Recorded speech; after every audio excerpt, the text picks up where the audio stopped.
This is Democracy Now!, democracynow.org, the War and Peace Report. I'm Amy Goodman with Juan Gonzalez as we turn to Ohio, where residents of East Palestine are living the real-life version of the Oscar-nominated Netflix movie some helped make when they were extras in that film. This is part of the trailer for White Noise, about a suburban community that faces a so-called airborne toxic event after a train wreck causes a chemical leak. Something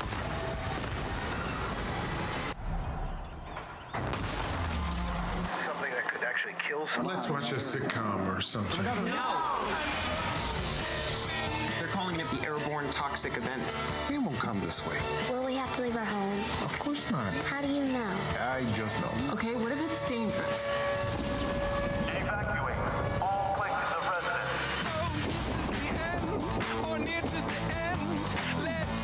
We have a situation. White Noise stars Greta Gerwig and Adam Driver. But in real-life Palestine, Ohio, fears of a wider health and environmental disaster are growing after a 150-car freight train operated by Norfolk Southern derailed and released toxic chemicals last week. Yes, in the community of East Palestine near Ohio's border with Pennsylvania. Data released by the Environmental Protection Agency shows the train contained more toxic and carcinogenic chemicals than initially reported. The EPA also said, quote, materials released during the derailment were observed and detected in samples from Sulphur Run, Leslie Run, Bull Creek, North Fork, Little Beaver Creek, and the Ohio River. The Ohio Department of Natural Resources estimates the spill killed more than 3,500 fish in surrounding waterways. Chickens have been found dead in their coops. Residents have reported sore throats, burning eyes, and respiratory problems. A controlled burn of the chemicals following the derailment sent a mushroom cloud of smoke and fire into the air that contained the toxic chemicals. Surveillance footage also shows the train on fire about 20 miles before it derailed with hazardous chemicals as it passed through Salem, Ohio. Officials lifted an evacuation order for residents Wednesday, saying the air and water are safe. For more, we're joined by three guests. Ross Gruters is with us, locomotive engineer, co-chair of Railroad Workers United. Julia Rock joins us, an investigative reporter with The Lever, who's been following the derailment in Ohio. Her piece is headlined, "There Will Be More Derailments and Rail Companies Block Safety Rules Before Ohio Derailment." But we begin with Emily Wright, a resident of Columbiana County in Ohio, a few miles from the derailment and explosion site in East Palestine. She's also the development director for River Valley Organizing, which is working with residents to call for justice-centered healing.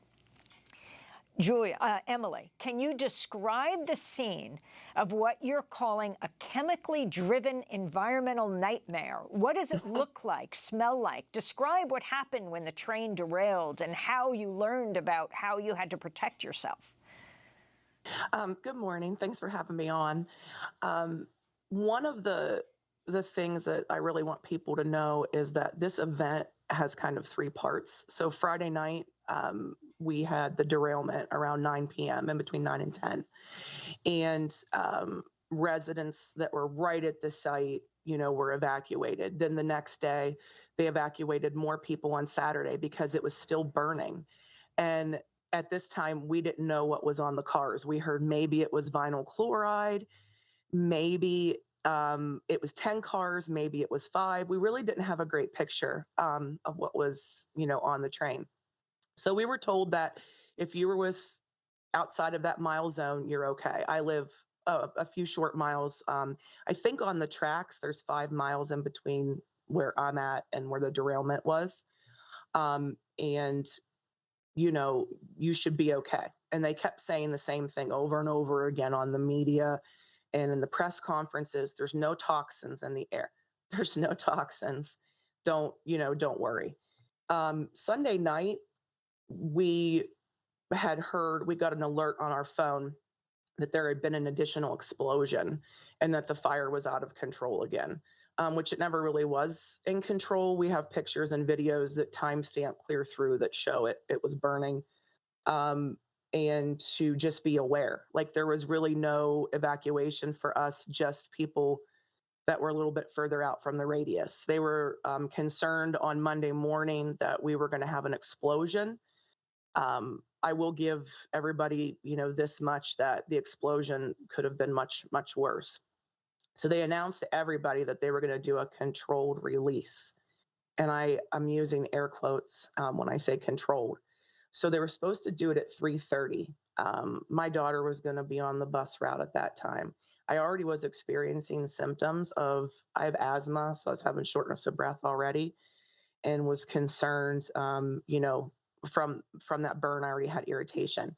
But when they did the release, they were supposed to do it at 3:30 p.m. They announced on a huge, press conference. Mike DeWine was there. All of a sudden, they stopped the press conference. They evacuated DeWine. We work with a lot of, we're nonpartisan, nonprofit. So we work with a lot of, both sides of the aisle, politicians, and had, got confirmation that he had been rushed out of there. The media was given 5 minutes to get out, that they were pretty sure an explosion was imminent. So they did not do the burn at 3:30. I can't tell you why. They did it 2 hours later. The problem is we had forecasted high wind gusts up to 45 miles an hour. We get a lot of wind in our area. The hills usually break it up, but it was announced that it was going to be very windy. So what they wanted to do was let it off earlier so the cloud would go. I'm sorry, one second, my voice. So the cloud would go straight up. It wouldn't span out. So they let it off late, and instead the winds caught it. It went over 4 counties, 4 to 5 counties in 2 states, actually 3, because the panhandle of West Virginia was also affected. So we have Ohio, Pennsylvania, West Virginia, all affected by this huge mushroom cloud. You've all seen the pictures, I'm sure. We started in my home, being just a few short miles away, experiencing nausea. Sorry to be explicit, but diarrhea. My father has bilateral asbestosis from working in the mill.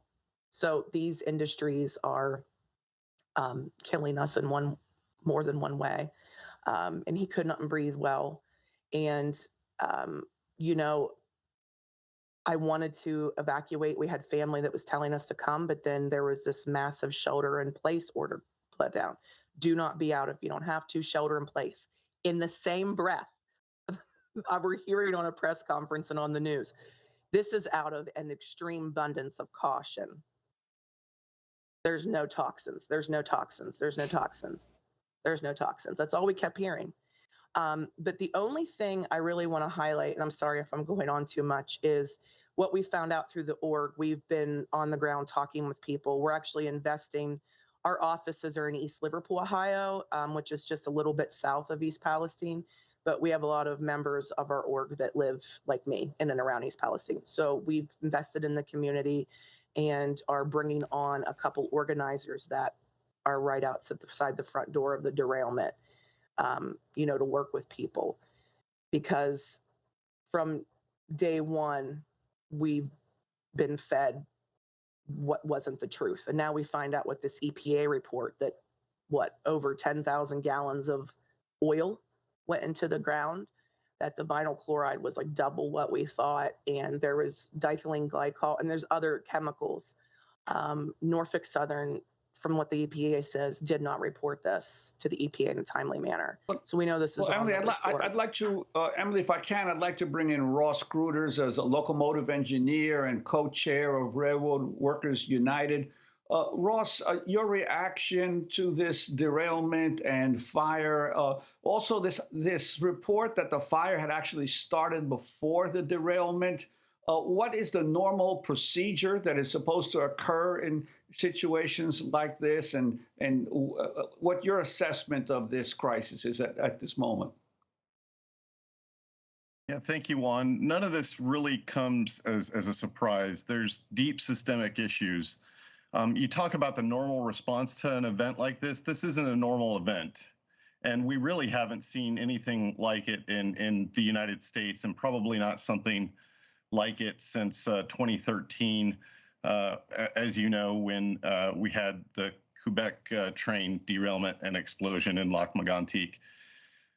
There are deep systemic problems with the freight railroads right now, and those need to be addressed for us to have some sort of a normal response to events like this.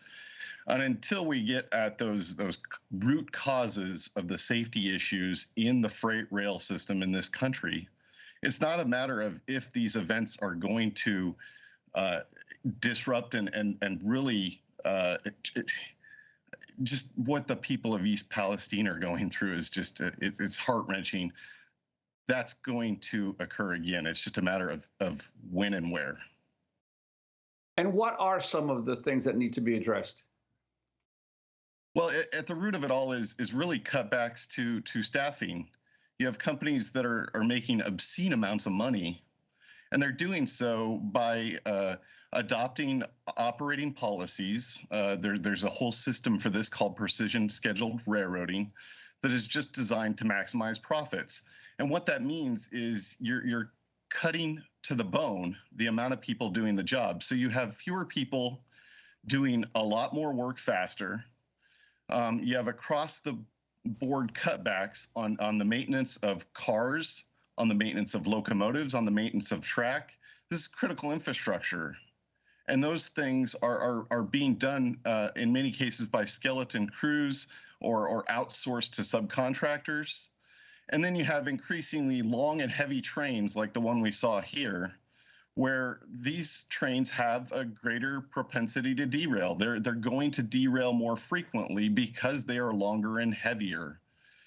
And then lastly, you have the railroads themselves who are fighting any kind of regulation, whether it be train control systems that help manage the signal system or the lobbying efforts that we saw to kill electronic braking, which can make for safer operations and a quicker stop should a derailment like this occur.